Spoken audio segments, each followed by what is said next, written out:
Hey y'all. Well, it is the second weekend in April and spring is springing outside. Spring has sprung. It's beautiful outside. And along with this refreshing resurrection, renewal uh, time in the year, I am finding myself experiencing those same feelings and some of those same themes in my own life. And I'm sure that that is something that happens every year. Because we're humans and we are aligned with the seasons, whether we acknowledge it and recognize it or not. But I think it's more intense this year for me. And I think that is because I'm also, in terms of my life, going through a renewal period, sort of a refreshing period. I am, I guess, at that point in life that people consider to be midlife. And I won't say it's a midlife crisis. I feel like it's more like midlife clarity.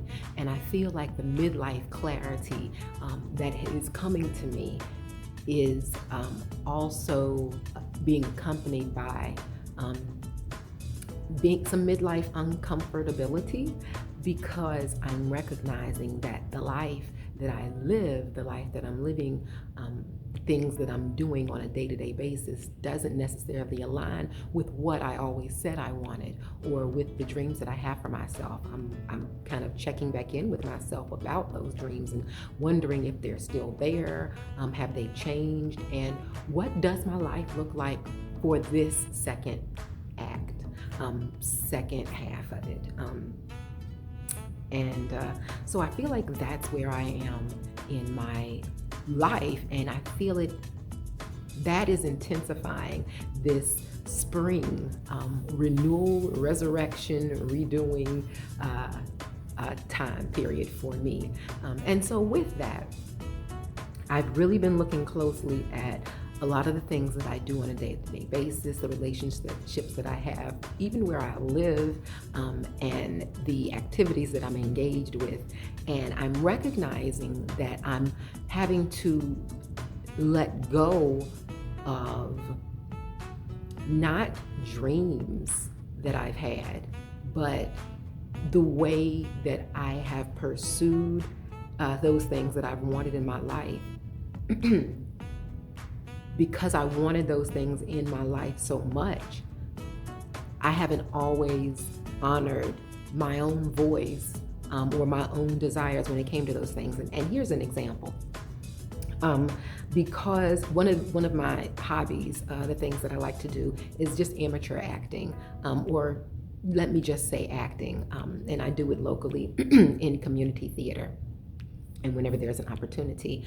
But because of where I live, especially, a lot of the opportunities that I have been given in the acting space have been roles that have been domestic servants, and a lot of enslaved people.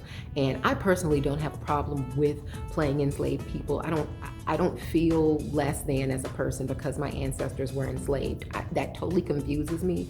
I wonder why those people who enslaved my ancestors, their descendants, I think, should feel bad. I feel like my ancestors survived. I am the living proof that they survived. We're victorious. So I don't feel bad about being an enslaved descendant of an enslaved person or playing an enslaved person. It's just that when those roles tend to come up, they always are like very minimal supporting roles, or it's told from this vantage point of the enslaved person, from how they were viewed by the people who are enslaving them. So rather than talk about a woman's whole life and places where she was active, it's always limited to the type of maid she was and how well she cooked, because those are the experiences that the people who enslaved her had with her. And so when they write a play that includes her or anything about her, it's going to be told from that vantage point. And that diminishes the people, I feel. And I've I think too often accepted roles because I wanted to be in that acting space. I wanted that opportunity to practice that hobby. It's something that brought me joy. But because I wanted to be in that space, I too often accepted roles that didn't bring me joy, didn't really do anything for me, and that I really think we can do better than in terms of depicting people. Not to say that we shouldn't depict enslaved people, but can we depict whole people and not flat characters? That's just a huge example to say that this year I'm stepping back from roles. I've actually said, no, I don't want to do that. I don't want to play that role, and here's why. And using my voice in that way is something that I've never really done. People will tell you that I'm very argumentative, and that I will really stand up for those things that I believe in. But what they don't know is that it's very difficult for me to voice my concerns when it's something about myself. I'm very laid back when it comes to things about myself. And too often I've allowed people to take advantage of my gifts because they were not as silent with their voice. And so I'm standing in that. And because I'm standing in that, I'm making some changes.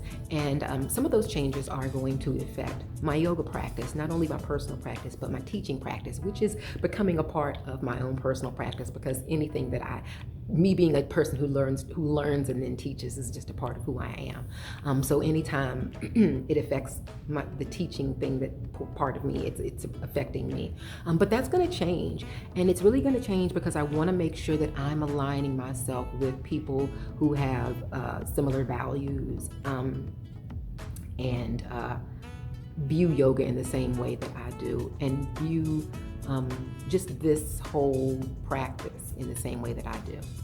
Having said that, I've also had to take a step back and ask myself, so what is my goal with social media? What is my goal with Instagram, with Facebook, with YouTube, with my website? What is my goal? And what is my goal with yoga? What is my goal with my current yoga practice in terms of the teaching and even the practicing of it?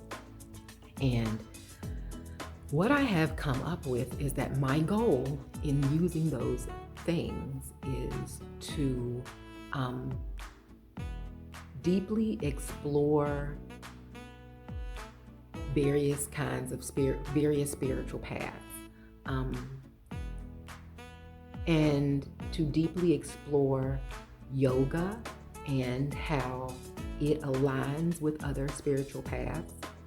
And that's just where my personal practice is going right now, more so than being really interested in new asanas and can I do a headstand, can I get the splits. My personal practice is going more towards what are the aspects of yoga that are linked to a form of spirituality, and how do those forms of spirituality kind of align with other forms of spirituality that I've explored before, because that is another one of my little hobbies, things that I'm interested in, just theology, spirituality, various religions, and how they all intersect and overlap. So that's how my personal practice is going. And so when I think about these types of social media and my teaching practice, that is going to color those. And that's to say that when I'm teaching, I am not going to be teaching an asana practice for those who are interested in being physically fit, who have come to make sure that, to use yoga to make sure that it does something for their bodies. I'm more so interested in the aspect of yoga as a spiritual practice, and as a way to actually go deeper into self, as like a physical meditation, so that I'm able to go deeper into self-study, which is brings us back to the 8 limbs of yoga. And that's kind of where my teaching practice is going to go. Now, how does social media fit into that?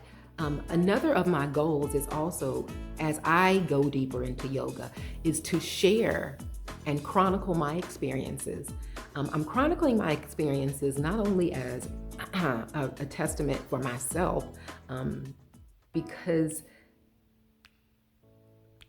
people need a witness. People need a witness to their life. I need a witness.